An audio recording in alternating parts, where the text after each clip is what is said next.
You this month on the podcast, you're talking about neuroplasticity. You mentioned it a bunch already. Is there something you're looking forward to specifically, like something maybe you're fascinated by that jumps to mind about neuroplasticity, this fascinating property of the brain? Yeah, I think that it's clear there's one facet of neuroplasticity that is very well supported by the research data that hardly anyone has implemented in the real world. And that's the release of acetylcholine from these neurons in the forebrain called nucleus basalis. This is mainly the work of Mike Merzenich, who used to be at UCSF, and some of his scientific offspring, Greg Reckenzone and Michael Kilgard and others. What they showed was increases in acetylcholine, this molecule associated with focus, in concert, meaning at the same time as some event, motor event or music event or any kind of sensory event, immediately reorganizes the neocortex so that there's a permanent map representation of that event.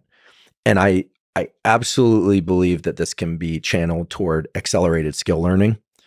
And my friend and colleague, Eddie Chang, who's now the chair of neurosurgery at UCSF, but also a fine scientist in his own right, not just a clinician, he's doing studies looking at rapid acquisition of language using these principles. He trained with Merzenich.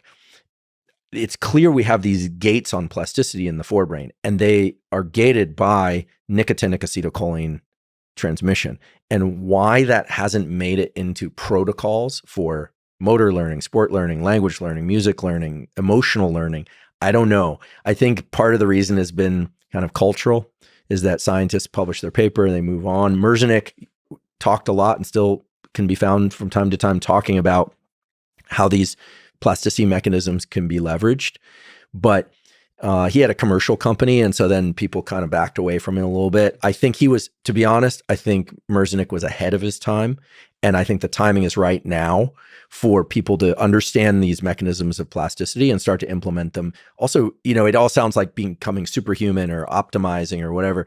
All that, yes. But also, what about kids with language learning deficits or with dyslexia or just performance in school in general? I have a deep interest and concern for the future of science and mathematics, and in not just in this country, but all over the world. And more plasticity equals faster, better, deeper learning. And if we don't do this, I don't think we're going to get the full reach out of all the machine learning tools either. Right. Because everyone talks about these huge data sets, but those huge data sets funnel into human interpretation. I mean, we don't just like stare at the numbers and bask, right?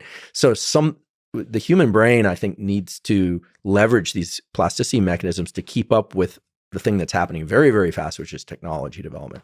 So that's a long-winded way of saying basal forebrain cholinergic transmission and plasticity, it allows for plasticity in adulthood, and it allows for it in single trial learning, which is incredible. But how do we leverage that? Like in the physical space, taking actions, or is there some chemicals that can stimulate neuroplasticity? Like what? I think it's the intersection of the two. Yeah. I think it's being engaged in a physical practice while enhancing pharmacology. And it has to be done safely. And this is full of open questions. This is the very beginnings of it, like you're saying. Yeah, a pill that's safe, that increases nicotinic transmission. I mean, I know a number of people that chew Nicorette. Actually, I have a Nobel Prize winning colleague at Columbia, not to be named, who chews like 6 pieces of Nicorette in a half-hour conversation with him.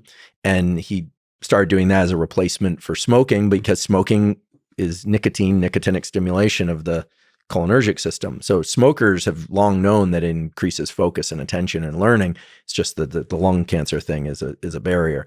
Yeah. Now, I'm not suggesting people take Nicorette, but it's clear that we need better directed pharmacology. But you can imagine next time you go in for a learning bout, if it's really essential, you might want to stimulate the nicotinic system if that's safe for you. Again, I'm not a doctor, so again, I'm not telling people to do this, but that's where it's going. Until we start merging machines with pharmacology and behavior, we're just kind of walking around in the circle over and over again. And it's going to happen.